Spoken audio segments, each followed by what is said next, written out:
Hello and welcome to the Max Revenue Show. I am your host, Trey Shields, along with the Zen Master of Commercial Insurance, Micah Salas. Micah, how are you? Good. You caught me mid sip of my hop water. Lagunitas. I can get on board with hop water. I We're like not I like paid some for hop this, water. folks, but that's just free advertising. Yeah, I like some hop water. Good stuff. We talked before we started recording. Um, we were going to title this episode "What the Gurus Get Wrong." Um, you had a very interesting meeting today. Um, that combined with the newsletter that went out last night, or at the time, I don't even know when this is going to go out, but basically, when we sent out the newsletter, the silver bullet you've been looking for, right? Combining those two, this was kind of this perfect storm of a concept or an idea. And we kind of riffed on it for a while at lunch today. And so I'm going to turn it over to you because I think it's super important that we go into this. Um, and so I'm going to turn it over to you to tell a story, and then we'll get into the meat and potatoes. Yeah. So I have a meeting. It's about an hour and a half away. Get down there. It was at 10:30. I show up. I was with the controller. I've been talking to her for the last off and on for like a year and a half. When I caught her last fall of 2023, she was like, "Hey, the owner wants to give the agent one more chance. He was really unhappy with last year's renewals. We're going to see how this year shakes out." Well, so then instead of follow up after that, she's like, "Oh, it went bad again. We're definitely going to talk to other people." I was like, "Cool." So then we set the meeting, and that was for today. So uh, I get down to this office, show up. The lady's like, "Yep, they'll be right out." Just think I'm meeting with the controller, and then she's like, "Okay, come on, let's go." She takes me, dude. It's kind of crazy, like the different offices you see, but this office, I was like walking down this hallway that literally looked like it didn't end. It was probably like 100 yards long. And I made the comment to the lady walking back. She's like, "Yeah, it's extremely long." So, anyways, I get back finally after like breaking a sweat, walking to this office, and then she opens the door. She's like, "Here you go." And all of a sudden, the CEO is there at the desk, and then the controller is right there. She's like, "Hey, sorry to put you on the spot, but you're on the hot seat. You got about 10, 15 minutes before Brian, the owner's got to run." I'm like, "Okay." so, you know, we t- so basically what I what I said, and I'd sent this lady a book. And she's like, "You're the one." And before I started talking, and I sat down, she's like, "You're the one who sent me the book, right? And wrote the book." And I was like, "Yeah." She's like, "Man, I read half of it. I really, really liked it." I was like, "Oh, awesome." And and then she just asked like why I wrote it, and so that was kind of a good opportunity to open up the talk and kind of break the ice after kind of be put on the spot. But then I was like, "All right, so." Basically, I looked at him and I was like, from talking with Michelle, I was like, she told me that you're just really unhappy with the broker, and then 2 years ago, and then last year was kind of the final straw that broke the back and camel's back, and you're like ready to make a change basically, or you're just really frustrated. He's like, "Well, no, no, no, not really. From my perspective, I actually don't mind our broker, but he's like, our last two renewals have been awful from a price standpoint." And he's like, "I just think the market sucks, but I don't know, like, do brokers have different options and different carriers, different relationships?" And so he just starts talking for like 5 or 6 minutes. And then she chimed in and she's like, "Hey, I read your book and you talked about, because he was like, maybe let's have you look at the market and quote." And before I could even chime in, she jumped in and said, "Well, that doesn't really make sense because we got to be careful." And, Cato, oops, dropped the name of an agency there. We'll have to edit that out. uh, Anyways, name of this agency. Um, they'll be frustrated. And I was like, "Yeah." And I said, "Yep, totally agree." I said, "Do you guys want to hear about a better way to do things or just a different way that's been really effective? Or would you mind if I share that?" They're like, "Yeah, go ahead." So I just basically told them, I was like, talked about due diligence, right? That was it. I didn't have to talk about how the market game worked because they knew that. More and more buyers are catching on to that. And so I literally, in about a minute or less, just told them why I do due diligence, what it looks like. And I said, and then I love this strategy I've been using a lot lately. And it's saying what most brokers would tell you is this, but I'm telling you this, right? And it's just like immediately creates trust, I think, because I said, hey, most brokers in my spot would either do one of two things. They try to throw rocks at your current agent, tell you they're terrible, they can do a better job negotiating, they get you better deals. But I said, that's just foolish. I'm like, I don't even know what your program looks like. Maybe your current agent has you with great rates. You think they suck, but maybe they're actually great. I said, or the other thing they'll do is they'll try to gather all your information and race to the marketplace, beat this agent there. And then you're frustrated and your current agent's frustrated. You said you don't even, have issues with really. And I said, so that's what most would do. I said, but I found this works a lot better. And I shared it real briefly, what they get out of it. And I said, and one of the key things that I talked about when I was talking about it was like, hey, you know, it's more than just a policy review, because that's kind of what I said. Okay, we'll send you the policy. He said, yeah, that's just part of it, just so you know. Like, we'll review the coverages, but we'll also benchmark your rates. But then the other two things is, one is we'll do a market analysis, because you have no way of knowing if what your agent's telling you is true or not. You don't know what markets have been approached. You don't know what those underwriters, what story they're being told about you, why they've maybe declined. And I said, so we'll do a market analysis, and then also just kind of come up with some different ideas, maybe to help, improve your overall situation, if that's even possible. So just kind of talked about the benefits they got out of it, and that I just thought it was a better approach than just going and shopping. And they agreed, and like, all right, sounds good. And literally the meeting was over. I drove an hour 30 and literally was in there for like 10 minutes and then was out. And they're like, okay, we'll send you everything you need, and look forward to it. So, no crazy ending. I think within sales, there's so many sales, right? Within the sale, there's like a lot of sales. You got the first meeting, then you got to get the sale of getting them to go to the next steps, which in our case, I think is due diligence most of the time. And then the final sale, which is if it makes sense to ask to be hired, right? And so it was just an interesting meeting, right? That doesn't happen every time where I show up, the CEO's there. It's a pretty big company, probably 50 in revenue, I don't know, 250, 300 employees. So not huge, but still, just a total curveball. Well, two things. Number one, I have bad news. I don't know how to edit it out, so it's just going to have to stay. I know. As I was saying that, I was like, you don't know how to edit. Actually, I do. I'm just not going to edit it anyways. And the second thing is if you missed Max Revenue Letter number 81, the silver bullet you've been looking for, long story short, go read it. But in it, it's basically my response to an email that we got from a producer.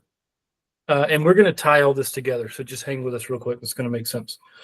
But it's basically an email I got from a producer. And this is what he said. He said, Max, getting my ass kicked on cold calls.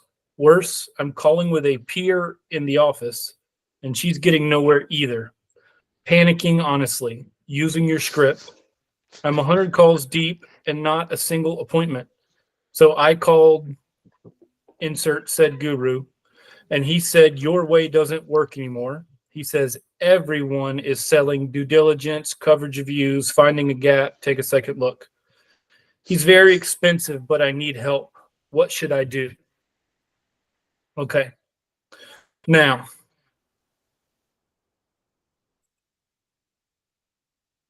let's see how to, first of all, whether you buy our stuff or anybody else's, frankly, I don't really care.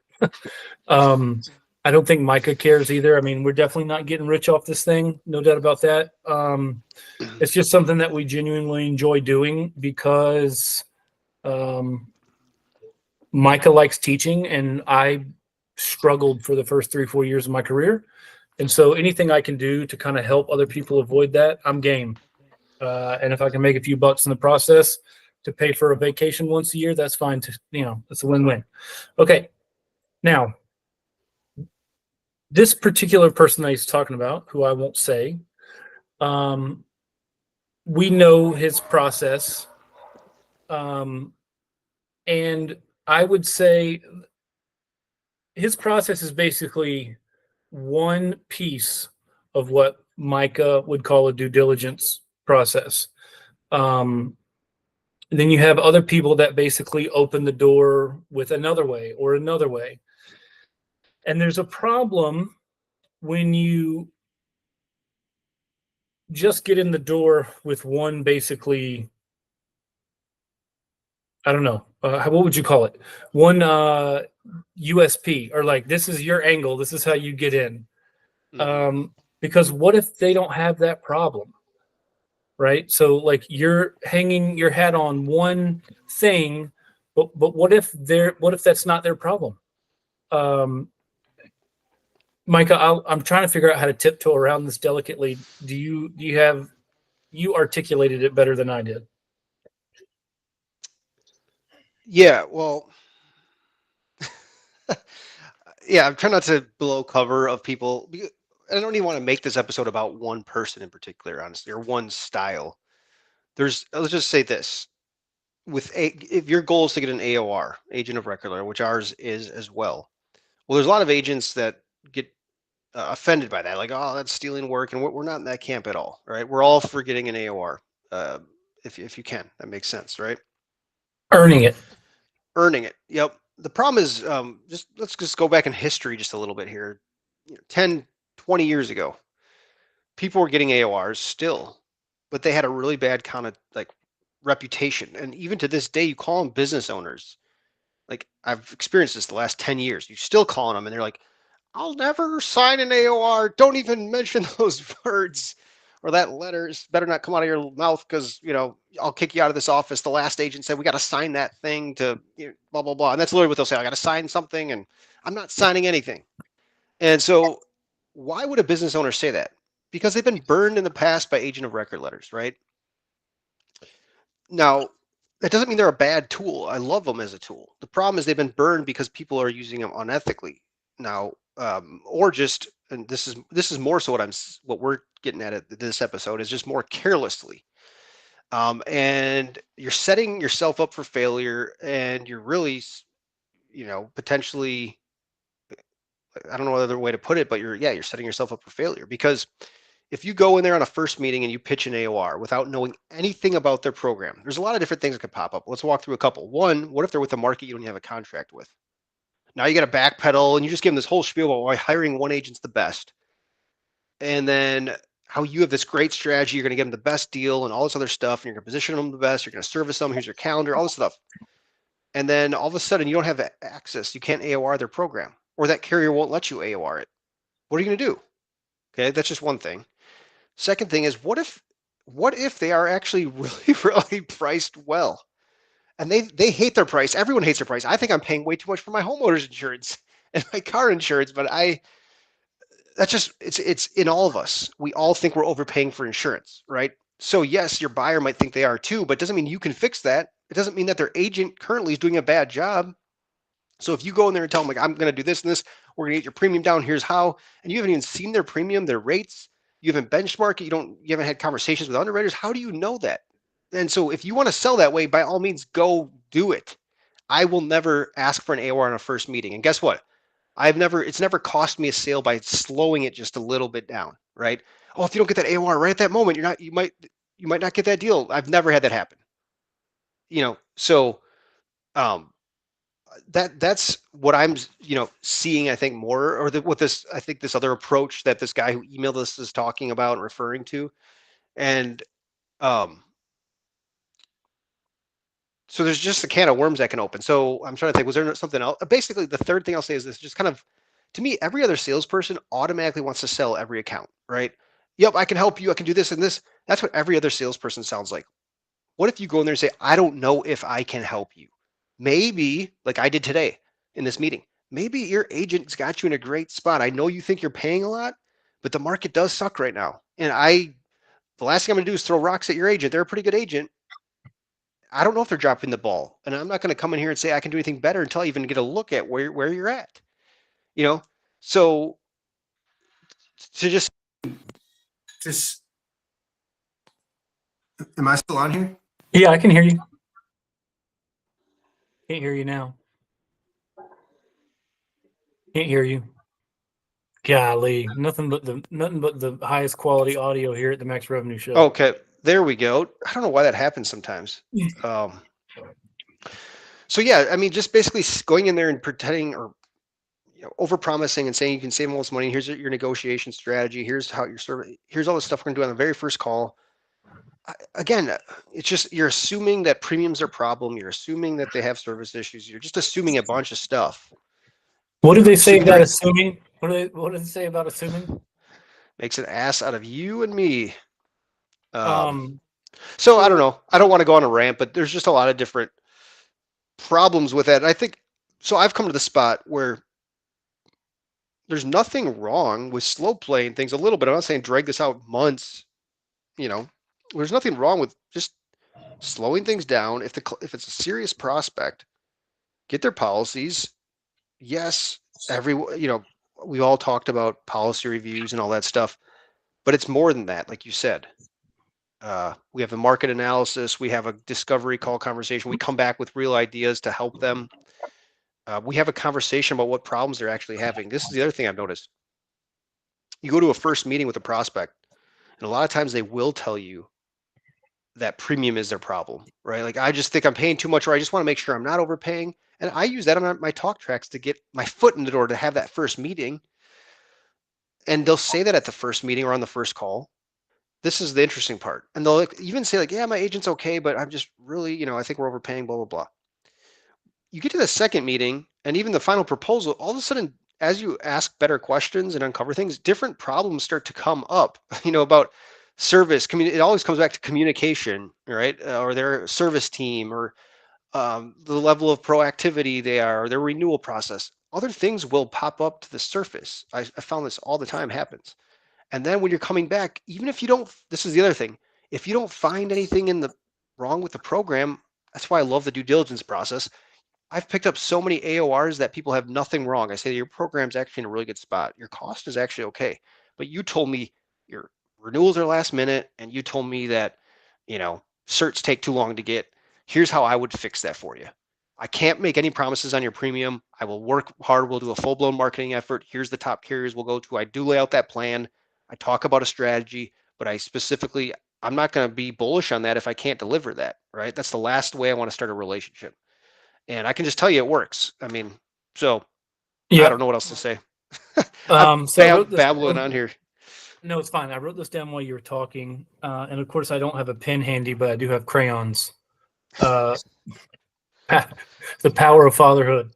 So one thing that just jumped in my head is the best way to book a meeting may not be the best way to write good business.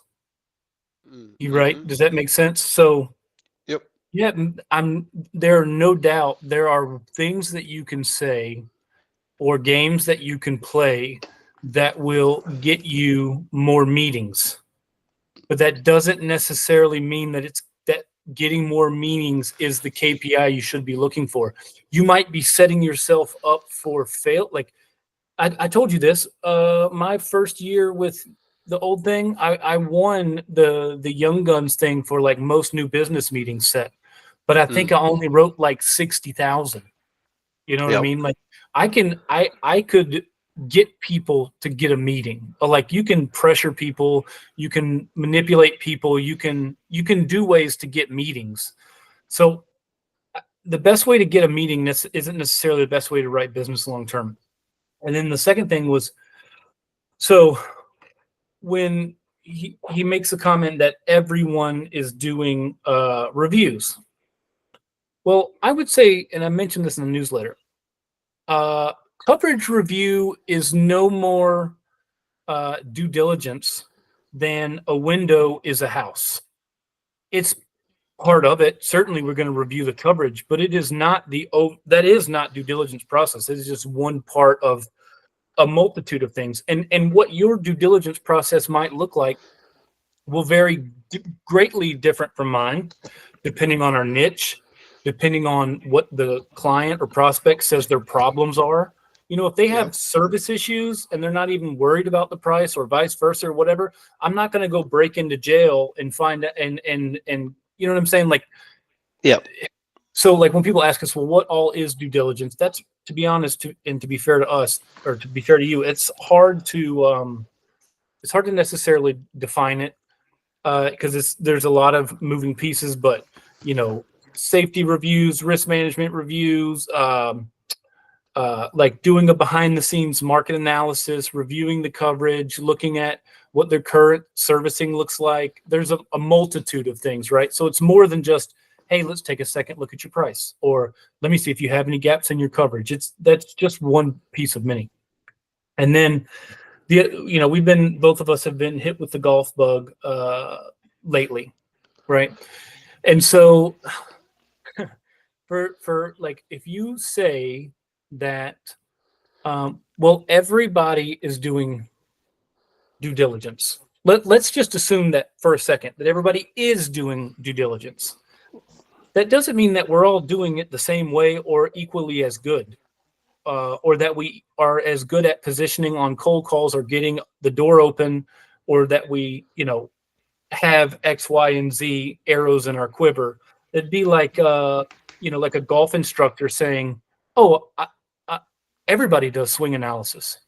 Well, no shit, everyone does swing analysis because that's the freaking game. You know what I mean? Yeah. It's like, oh, you don't want to do don't go to that guy. They do like a comprehensive swing analysis. That's no good. Everybody's doing that. Well, no shit, everybody's doing that because that is how you fix a swing. You know what I mean? Like, or that's how you fix someone's game. That also leads me to another connection there. It's like, maybe you don't have a swing issue. Maybe it's between your ears. Or Yep. maybe you don't have a driver issue. You have an issue with your short game. You Or know what I mean? alignment, your grip, your Alignment, exactly. Or just a yeah. grip. It could be just your grip. But if you come in and be like, listen, here's what I'm going to do. I'm going to fix your swing. All right. And everybody's talking about swing analysis. We're not doing swing analysis. We do it different here. We do a grip analysis. Well, what if their issue isn't the grip? You've pigeonholed yourself into one very specific thing. Hmm. If you will just peel the layers back, there it could be a plethora or a multitude of issues that they're having that they may be conscious of or not conscious of. But by just Yep. coming in with one thing, you have pigeonholed yourself. So Yep. that's my Yep. that's my And yeah, like I think a couple of things there. To your point on the due diligence, that it can mean a lot of different things, right? What I always sell about due diligence to the buyers is it's a way to figure out if you're overpaying or if you're missing something or your broker is missing something, right? There's some new idea in the market that you don't know about. So that could mean a new way to market the business, a new captive approach, a new market that's been missed altogether. So I sell that's where I got to this point of what do buyers want out of this? So sell the result, right? That solves their pain. And so I'm trying to approach this from like, and here's the thing, guys, most buyers don't have pain that they know of, or it's not to the surface level enough where they want to say, yep, I'm going to change agents. That's just the industry we're in. So that's the other problem. And so where I got to is the low hanging fruit's easy. So let's just put that to the side. Someone's pissed off at their agent. They're leaving their agent. You could say anything. You could call up and say, hey, do you want to just talk about your insurance? Sometimes they'll be like, yes, I am pissed off. I had the worst renewal. When can you meet? That doesn't take any, there's, to move those people to sort or whatever we talk about sorting and selling, that's the easy ones. The ones I'm trying to get are maybe I try to get to the folks that are content but have some curiosity. And so that's who I'm trying to bring over because I already know the low hanging fruit's just going to come just by making the calls.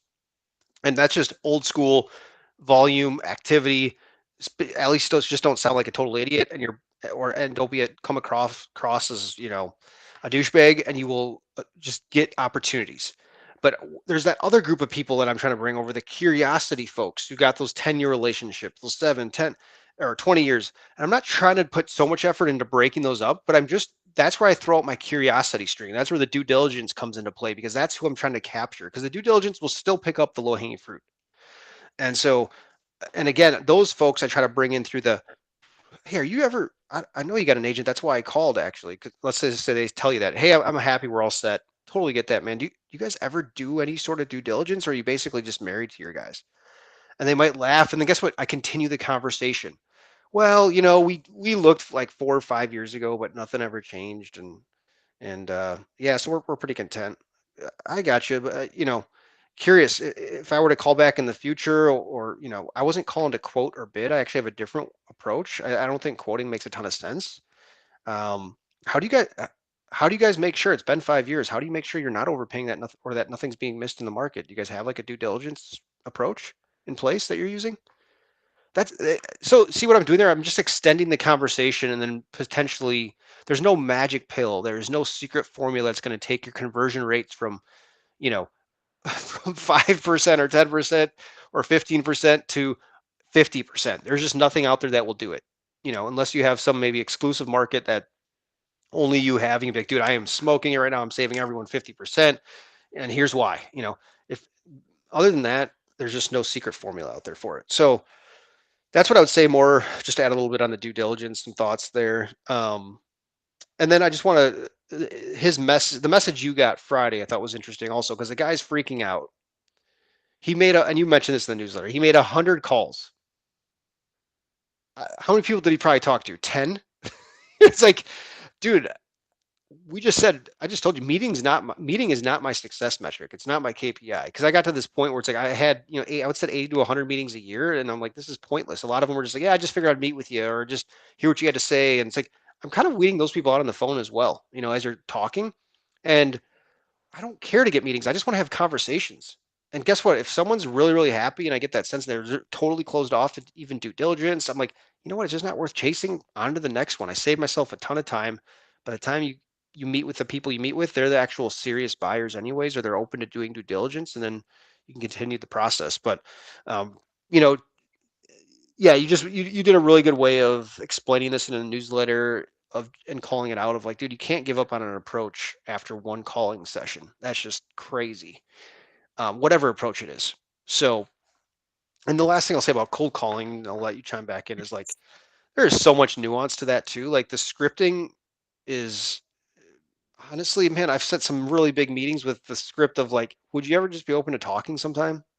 Not even saying the word due diligence. It's literally what I used to say. I used to just say, hey, it's Micah, at the agency I was with. I'm like, I was just curious, would you ever be open to having a conversation sometime around your insurance? I know you got an agent. I'm not looking to quote or anything, but I just didn't know if you'd ever be open to talk, and that's why I called. Literally, that's the whole tonality I would say too. Like that's my tonality, guys. It's like very, I don't know if you'd be open. I just figured I'd call you. Is that something you'd ever be open to?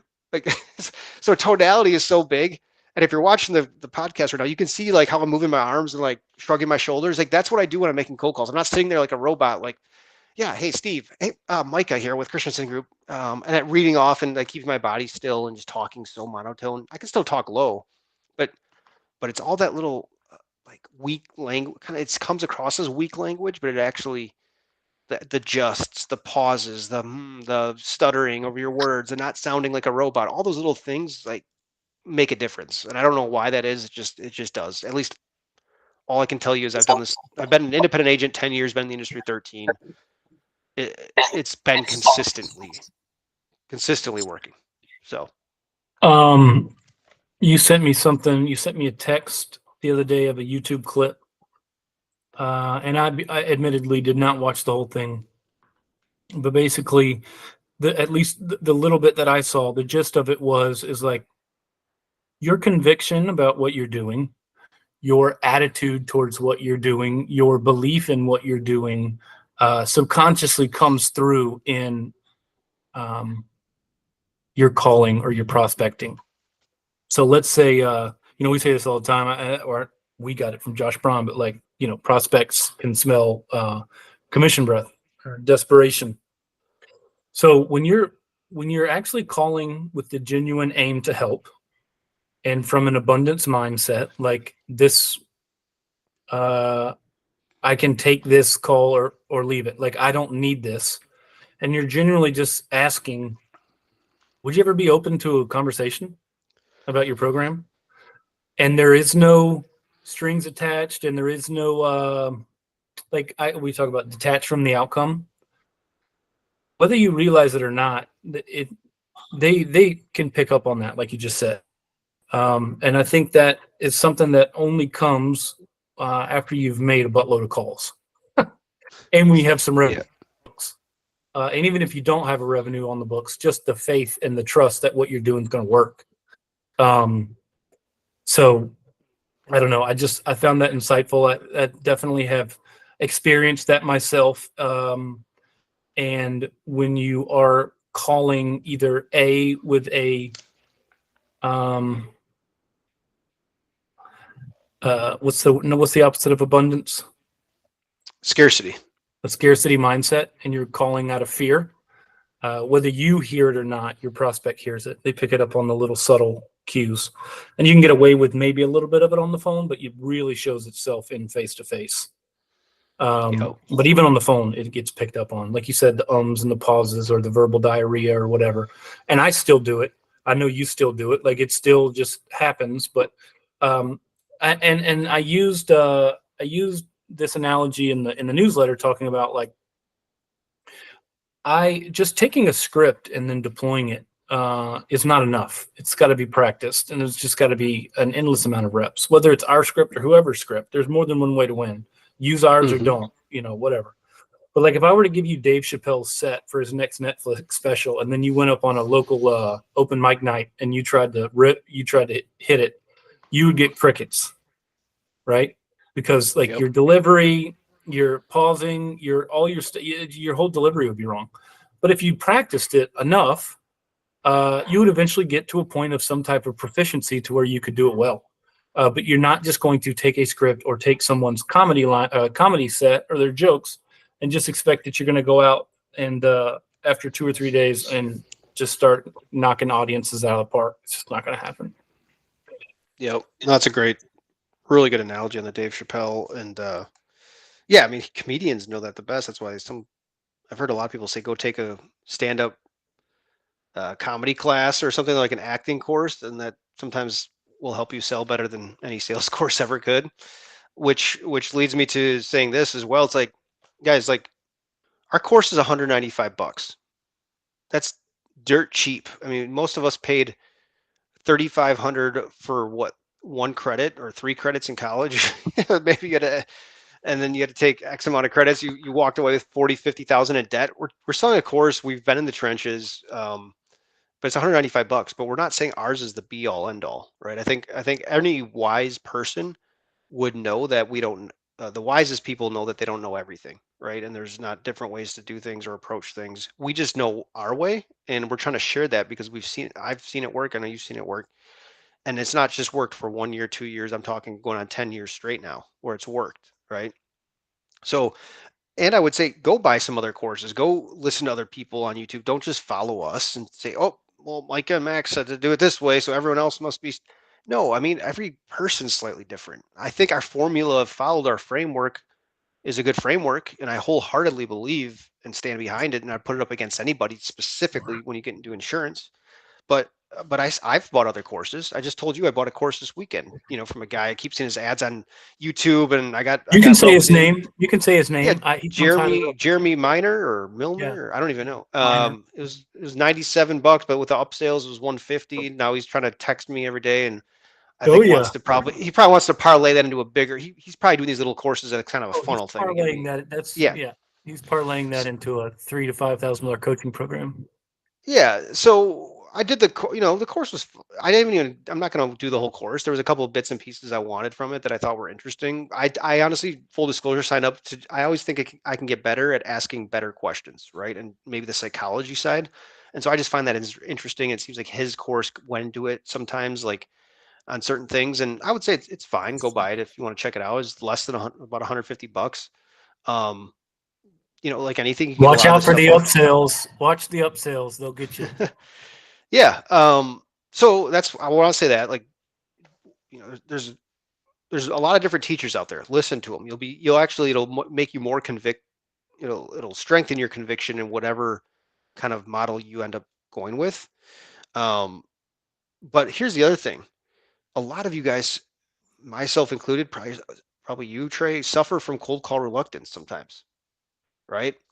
And I found when I tried the fancy scripts and the adding a bunch of different things and trying to sound smart, that I just sounded stupider and less confident. And it made me make less cold calls.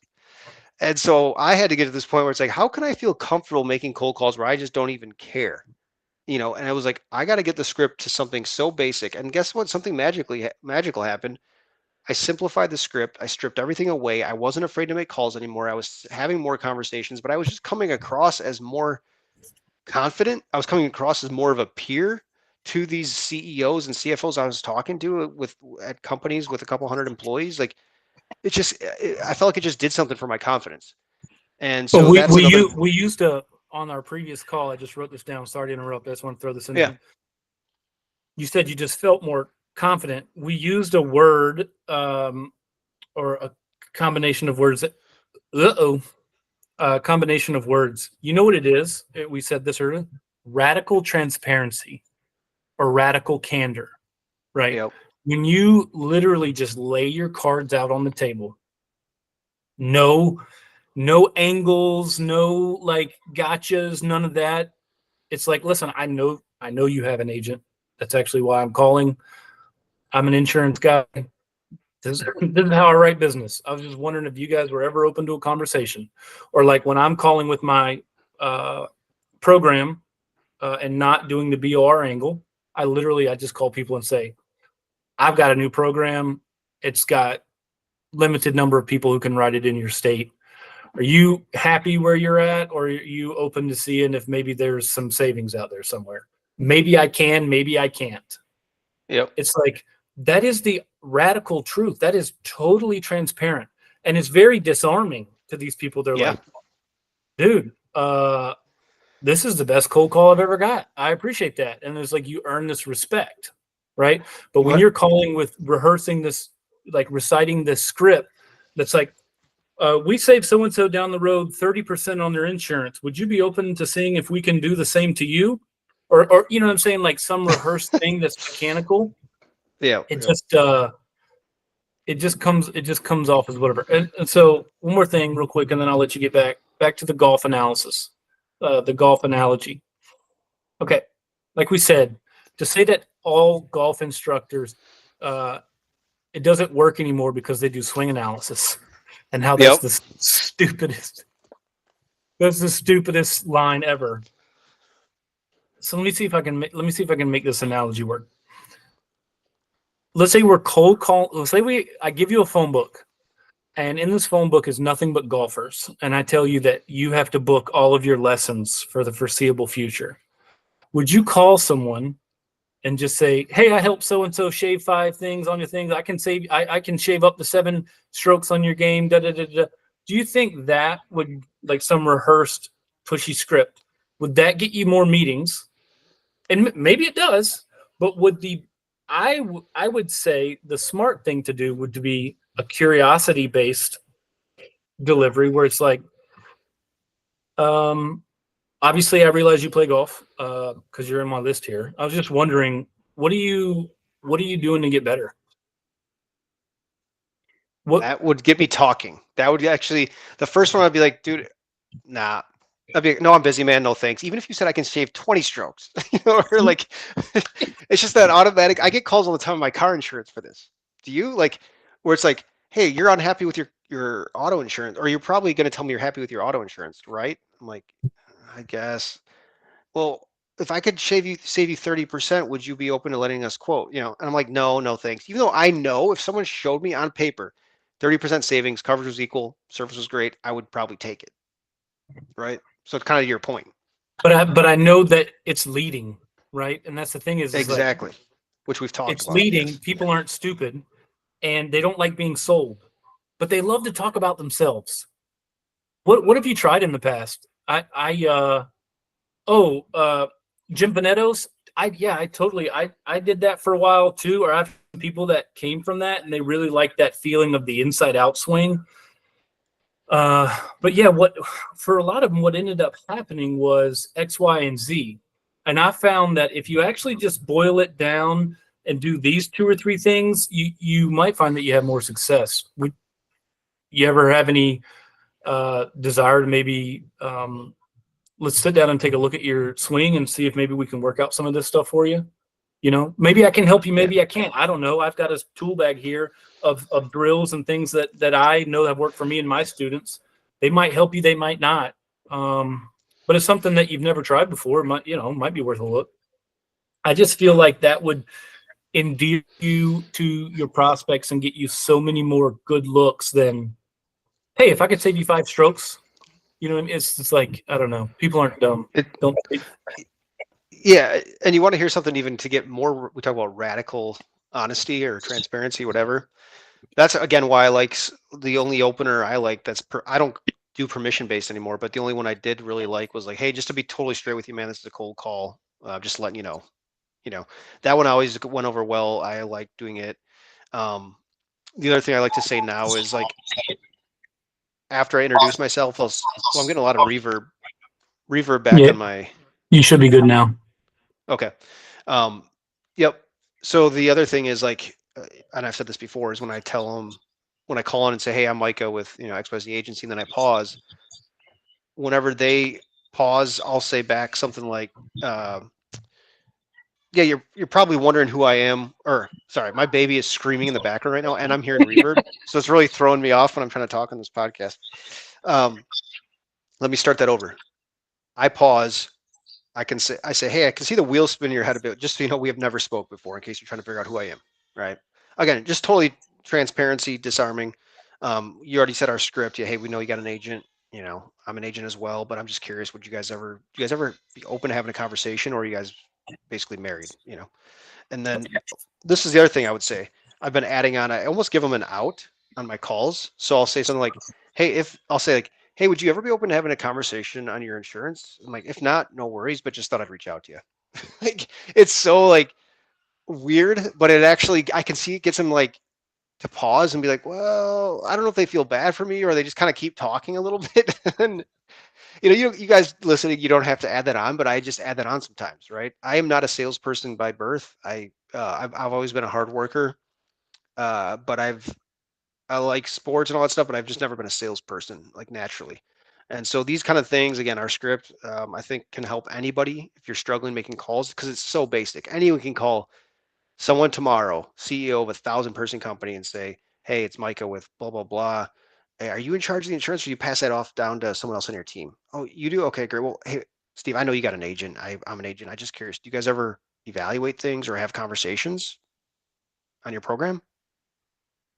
Do you guys ever, And I told you this. I have about 4 to 5 different things I say. Right.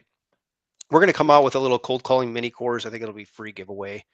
But I say like 4 to 5 different things. I don't just say, yeah, hey, I know you got an agent. I'm not looking to quote. Would you guys ever? But do you guys? I'm just curious. Do you guys ever do any sort of due diligence? Like that's the main thing I'll say, right? But then if I have some data, like I subscribe to Insurance X Date. I'm gonna say, hey, John, I know you got an agent. I just had noticed I was doing some research on your company. It looks like your work comp jumped like 30% over the last 2 years. I have no clue why that happened, but I was just curious. Do you guys ever do any sort of due diligence on your whole program to make sure you're not overpaying? And if so, like what does that look like? Yep. So there's no silver bullet, but I say a lot of different things. You know, sometimes I'll just come right out and say, instead of saying, "Hey, what does your due diligence process look like?" I'll say, "Hey, I was just curious. Would you ever be open to having a conversation sometime?" I'll say that right out the get go, instead of just saying, "What does due diligence look like?" So you just got to kind of take it. Every person that picks up the phone, you're going to get a different vibe from them. You're going to get a different feeling. Are they busy? This is why I think like the chameleon method, like have a couple different iterations of what you want to say, but be good at all of them. And they should all kind of just be very easy for you to roll off the tongue and get a conversation going. And then whatever they say back, your whole goal is to extend the conversation just a little bit longer. And then I know stats prove this out. Like if you can just extend that conversation a little bit, you're more likely to actually get a meeting or just to see even if meeting makes sense. Because again, it might not even make sense, like we talked about. So yeah. The you said the thing about starting over. It just reminded me, and this goes back to the radical transparency part too that we were talking about. It was the first call or two of the day. I just had total verbal diarrhea, and like nothing that I said came out right. And Yeah. the call, I just this has got to be the worst cold call I've made in years. Can you? Can I start over? And he's like, sure. And then I was like, all right. So, and then I went into it, right? But it was like, it disarmed him. It calmed me down. It was radically transparent, and it was like, by the end of it, the guy needs help. He doesn't like his agent. He's paying more than he wants. All of the things you're looking for.